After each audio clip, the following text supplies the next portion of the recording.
Thanksgiving dinner was supposed to be warm cranberry sauce, roasted turkey, and fake family smiles. I had barely taken a seat when my sister, Rebecca, raised her glass and said with a smirk, "How does it feel being the most useless one here, Maddie?" Laughter erupted around the table. My father chuckled, my mother looked away, and cousins exchanged amused glances. I used to shrink in moments like this, say nothing, smile politely, swallow the shame. Not this time. I set down my fork, looked her straight in the eye, and asked calmly, "How does it feel when this useless one stops paying your bills?" Silence. Thick. Immediate. Her grin vanished. My father's fork hovered midair. My mother froze, mashed potatoes trembling on the spoon. That's when it all began unraveling, the lies, the debts, the truth they never thought I'd say out loud. And I wasn't done. I wasn't always the one people laughed at. Growing up, I was the quiet kid, with perfect grades and too many responsibilities for a child. While other girls were sneaking lip gloss into school, I was sneaking grocery coupons into my backpack, just in case Mom forgot the store list again. My older sister Rebecca was the golden own, loud, beautiful, dramatic. She threw tantrums and got rewarded. I cleaned up her messes and got ignored. By 14, I had a part-time job shelving books at the local library. I'd walk there after school, do my homework in the break room, then clock in. The pay was small minimum wage, but I remember the first time I handed my mom my check so she could buy groceries. She took it without hesitation and said, "You're such a good girl, Maddie." That was the only thanks I ever got. That winter, our heating bill was overdue. I knew because I overheard my parents whispering about it after dinner, voices low and tight. Rebecca didn't notice as she was too busy painting her nails and talking about which boy might ask her to the snowflake formal. I stayed up that night calculating how many extra shifts I could take over Christmas break. I gave my parents $200 in cash. Dad clapped me on the shoulder like I'd just mowed the lawn. That's when I learned something important. Being quiet, helpful, and selfless didn't earn you love. It just made you useful. The pattern continued.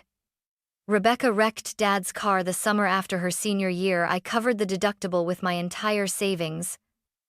When Mom was sick and couldn't cook, I fed the family. I didn't complain. I just became what they needed, the duct tape holding everything together, invisible but essential. People like me don't get seen until we stop performing. I remember one Christmas. Rebecca got a tablet from Dad, a spa voucher from Mom, and diamond earrings from her boyfriend. I got a robe. No card, no hug, just a robe. It's funny, I never thought I needed more. I convinced myself their silence meant trust, that their taking meant they believed in me. But the older I got, the more I realized that real love isn't about what you can provide. It's about whether they'd still choose you when you have nothing left to give. And my family? They never chose me. By the time I turned 30, I was managing finances for 3 mid-sized startups. I worked remotely, made 6 figures, and still sent money home like a ghost donor. Rebecca always had some new emergency. I always covered it. But that Thanksgiving night, when she laughed in my face in front of the whole family, that was the last straw. I was 17 when my acceptance letter from NYU arrived in the mail along with a partial scholarship. It wasn't a full ride, but it was enough to finally leave. Enough to prove to myself that all those late nights studying, all those weekends working double shifts, had meant something. I remember holding that envelope like it was a golden ticket. I even let myself imagine walking through Manhattan in a proper coat, sipping coffee like the women I'd seen in finance magazines. For a brief moment, I felt seen by the world, if not by my family. But then Rebecca came home. She was 20 at the time and had just dropped out of a private college out west. Apparently, she was burnt out and needed time to find herself. What she actually needed, I soon learned, was money. Her student loan debt was out of control, her credit score was tanking, and her boyfriend had just dumped her. I overheard the conversation late one night. Mom's voice, hushed, but frantic. "We don't have the savings to cover all this. Dad. Madeline's got that NYU thing. Maybe she could go local, help us out for a year or two. It wasn't even a discussion. It was a decision made about me, not with me. The next morning, over eggs and burnt toast, Mom looked across the table and said, "Sweetheart, have you considered community college? You'd be close to home. We could really use your help." I didn't argue. I just nodded. And when I called NYU to decline the offer, the woman on the other end of the line sounded more heartbroken than I did. Instead, I enrolled at a local college in Seattle, picked up 2 jobs, and quietly redirected the 3-0 I'd saved toward paying down Rebecca's loans. She never said thank you. She just posted pictures of herself on Instagram at rooftop brunches and captioned them, "Resetting my life, gratitude." Every time I scrolled past one of her posts, I'd feel something twist in my chest. But I buried it. I told myself family came first, that someday, someone would acknowledge what I'd given up. But acknowledgement never came. What came instead were more requests. More assumptions that my money, my time, my emotional labor were communal property. Rebecca became the face of the family's pride. "She's creative, spontaneous, a free spirit," they'd say at gatherings. And me? I was dependable, reliable, a living safety net. No one ever asked what I wanted. No one ever noticed how much I had lost.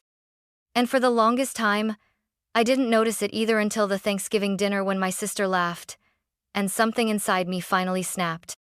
That was the moment the silence I'd lived in for so long began to crack. By the time I turned 25, I had stopped expecting gratitude. Instead, I learned to brace for it, those familiar texts from Rebecca that always began with, "Hey sis, quick favor," and ended with a number, 600 for a new transmission, 300 for a last-minute school fee, 200, when her business partner ran off with half their café investment. I didn't even blink anymore. I'd just transfer the money and go back to work. I had a routine by then. Wake up at 6:30, brew coffee, answer emails from clients in London, review budgets for startups in San Francisco, and spend my evenings crunching spreadsheets from a fold-out desk in my tiny apartment. I wasn't glamorous, but I was steady, predictable, quietly holding up the people who never thought to look down and see what I was standing on. Rebecca called me the money whisperer at family dinners. She meant it as a joke, but I wasn't whispering, I was screaming in silence. At one point, I was paying for my niece's school lunches because my sister's new marketing idea didn't pan out. I even bought Rebecca's kids winter coats one year because she hadn't gotten around to it yet. No one asked where the money came from. They just assumed Madeline would take care of it. Madeline always took care of it. I didn't realize how much resentment had built up until one Sunday afternoon, when I opened my banking app and saw yet another overdraft notice from an account linked to Rebecca's café. I had connected my name to her business years earlier as a guarantor for credit score reasons, she'd said. She never cleaned up the mess. She just moved on. And I cleaned up the stains. I stared at the notification, my heart pounding not from fear, but from a kind of angry clarity. What would happen, I wondered, if I just stopped? What if I didn't reply to her next text? What if I didn't show up to fix things? Would they even notice me? Would I become truly invisible? Would the world crack open from the weight they'd never learned to carry? That thought haunted me more than I cared to admit, because deep down, a part of me wasn't just afraid of being seen as useless. I was afraid that if I stopped being useful, I'd be nothing to them at all. Still, that seed of defiance had been planted. And just days before Thanksgiving, it would bloom into something dangerous, a decision, a refusal, a quiet breaking point wrapped in calm. All it needed was one final spark to ignite. And as it turned out, that spark would come wrapped in a wine-colored silk blouse and a voice dripping with contempt. 3 days before Thanksgiving, my phone lit up with a message from Rebecca. "Hey sis, got a sec? Need help with something real quick. Call me?" I knew that tone. It wasn't an invitation. It was a transaction waiting to happen. I stared at the screen for a full minute before sighing and calling her back. She answered on the first ring. "Finally," she said without a greeting. So I'm expanding the cafe. A second location. Super cute spot in Queen Anne. But I need about $30K for the initial lease and setup. I figured you'd be the best person to ask. You know, since you believe in family. Her voice was chipper, casual, like she was asking for a recipino of fortune. I blinked. 30,000? Yeah, she said, breezily. I mean, come on, you're always talking about budgets and investments and whatever. This is like your thing, right? Think of it as supporting a woman-owned small business. Girl power. I almost laughed. The same woman who once told me, finance is boring, who even needs that, was now reducing my entire career to girl power and a handout. Becca, I said slowly, that's a lot of money. Pfft, for you? She scoffed. You make 6 figures. What else are you even doing with it? You don't have a husband or kids. You live in a shoebox and eat frozen meals. I felt something stir in my chest, something cold and electric. You don't know how I live, I said, and I'm not a bank. Silence. Then her tone shifted from cheerful to sharp. Wow, she said. So, this is who you really are? Selfish? Bitter? Jealous, maybe? Just admit it, you like lording it over us, don't you? Always playing the quiet martyr. My jaw tightened. No, I said. I like boundaries. You're unbelievable, she hissed. After everything I've done for this family. I cut her off. Everything you've done? Becca, I paid for your rent, your car, your kids' coats. I paid off your business loan in 2018 and never once brought it up. I believed in you when no bank would touch you. She fell silent. I didn't wait for her reply. Don't worry, I added, voice calm but final. This useless one won't be funding anything anymore. Then I hung up. My hands were shaking. For years, I had been their fixer, their wallet, their safety net. Saying no wasn't just about money, it was about reclaiming a self I had buried under invoices and wire transfers. That night, I couldn't sleep. I sat on my bedroom floor, surrounded by folders, bank statements, receipts, contracts, wire transfer proof of every time I had bailed them out, saved them from collapse. Rebecca thought I was useless? She had no idea just how much of her success had my fingerprints all over it. So I started organizing everything. If she wanted to humiliate me at Thanksgiving, I'd be ready.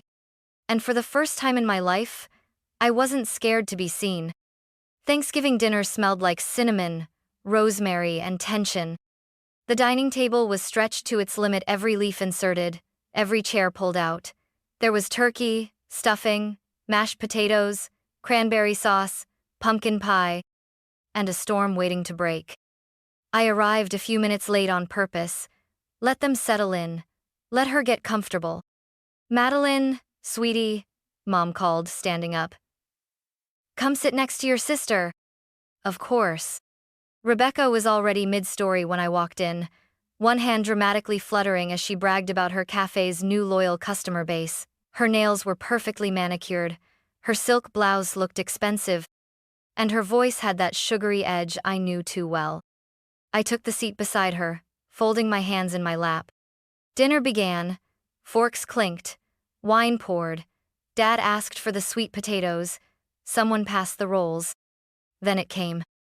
Rebecca turned to me, a glint in her eye. So, Maddie, she said loudly, how does it feel, being the most useless one here? The room fell quiet, just for a beaten burst into laughter. Her husband chuckled. My cousins snorted. Even my father smirked. Mom looked down, face stiff with polite embarrassment. Rebecca leaned back, satisfied. I smiled. Not the kind of smile they were used to.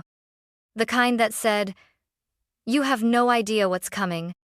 I set down my fork, turned toward her, and asked, how does it feel when this useless one stops paying your bills? Silence. It dropped like a guillotine. Forks froze midair. Wine glasses hovered. Rebecca blinked. What? She said, trying to laugh. I didn't flinch. The utility bills I covered when your cafe account overdrafted, I began. The tuition I paid for Olivia's preschool. The business loan I co-signed when you couldn't get approval. The 40,000 I transferred in 2018 to stop your cafe from going under. I turned to the table. I have receipts, by the way. Not that anyone here ever asked. Rebecca's smile faded. You're making this up, she said, voice cracking. I reached into my bag, pulled out a folder, and laid it gently on the table. I'm not, I said. Here's the loan agreement with my signature, the bank statements, the monthly transfers. I have been your silent investor for nearly a decade. My father's voice cut through. Madeline, that's enough. I looked at him. No, Dad, I said. It's finally enough. I've been giving and giving while she mocked me, while you all laughed. You let her call me useless and you laughed. Mom's hand trembled as she picked up her napkin. We didn't know. You didn't want to know, I said softly. Rebecca's voice rose. This is pathetic, Madeline. What do you want, applause? You're throwing this in our faces during Thanksgiving? No, I said. I'm throwing off the weight I've carried for years. I stood up. My chair scraped the hardwood. You want to know how I feel, Rebecca? I looked her straight in the eye. I feel relieved. Because for once, I'm not going to clean up after you. I canceled the monthly transfer. I notified the bank of my intention to sell my 60% stake in the cafe.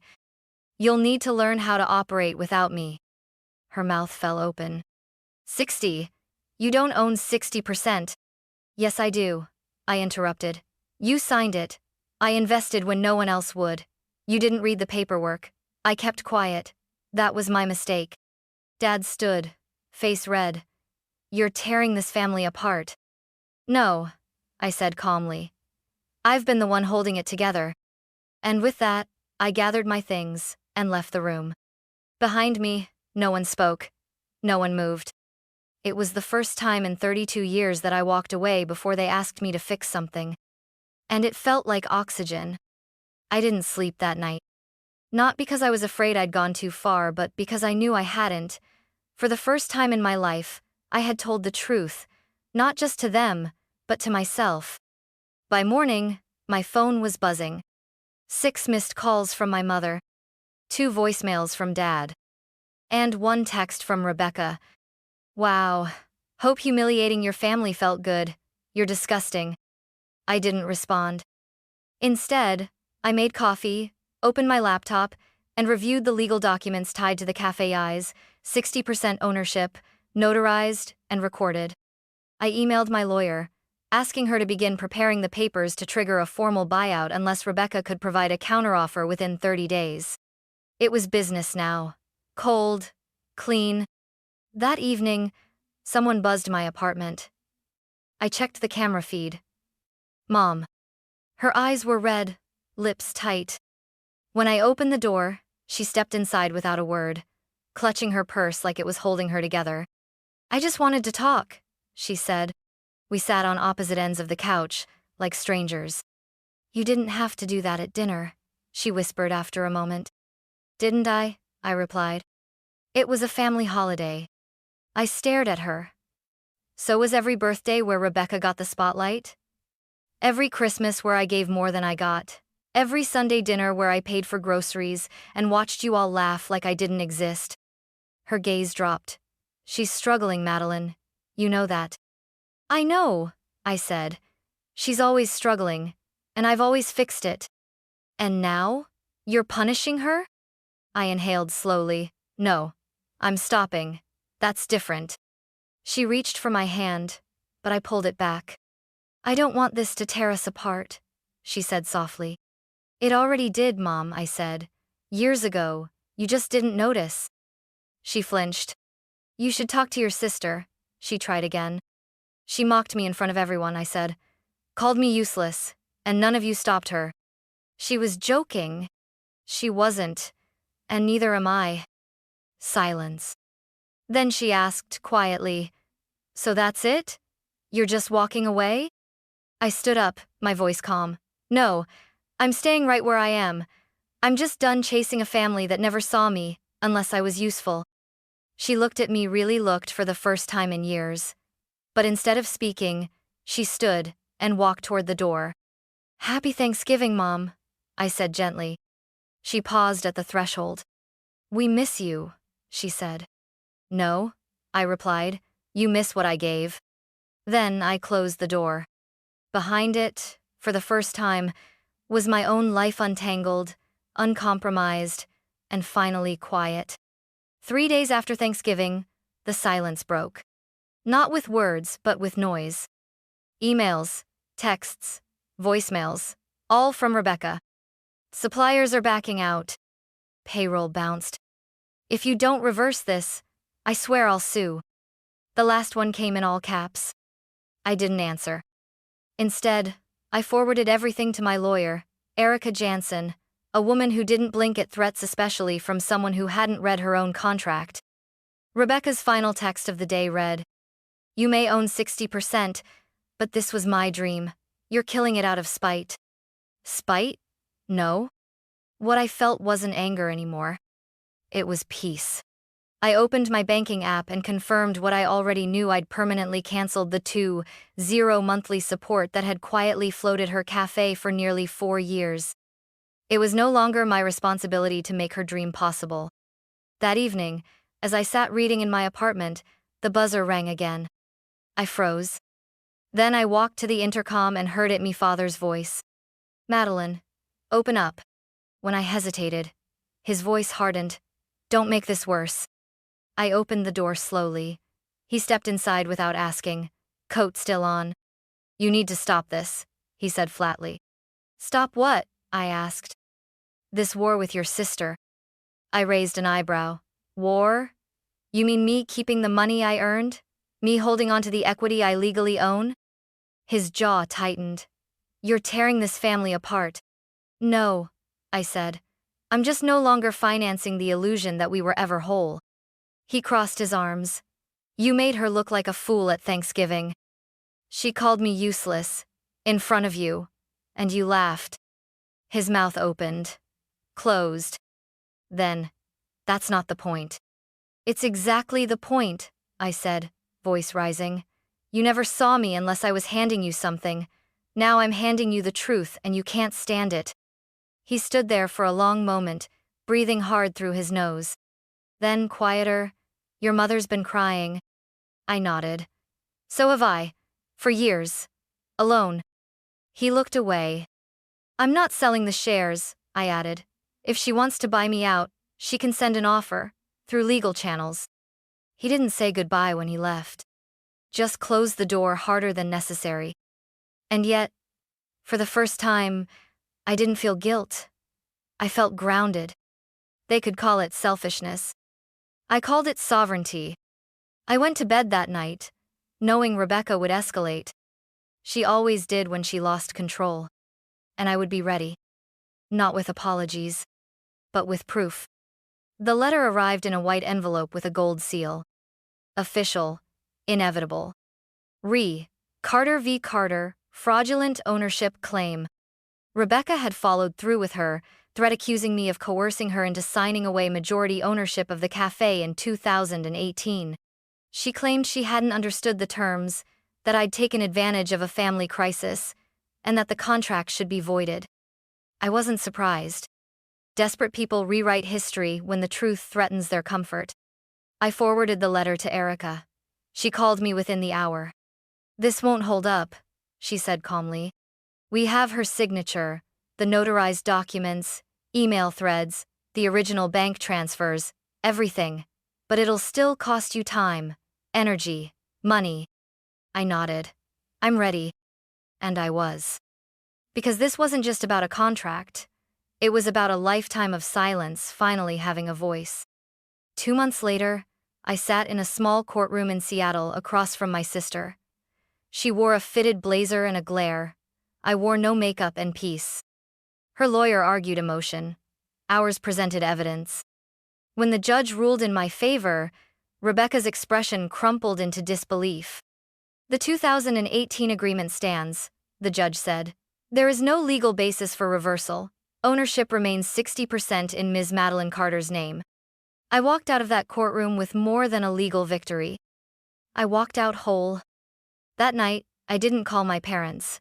I didn't check for messages. I lit a candle, poured a glass of wine, and watched the rain against my apartment window.